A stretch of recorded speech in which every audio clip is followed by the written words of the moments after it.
দীর্ঘ 2 দশকের নীরবতা ভেঙে অবশেষে গণমাধ্যমে সাক্ষাৎকার দিলেন বিএনপির ভারপ্রাপ্ত চেয়ারম্যান তারেক রহমান।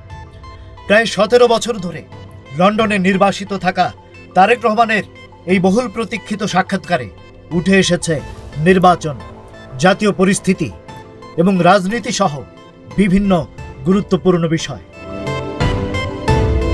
এই যুগান্তকারী সাক্ষাৎকারটি প্রচার করেছে বিবিসি বাংলা।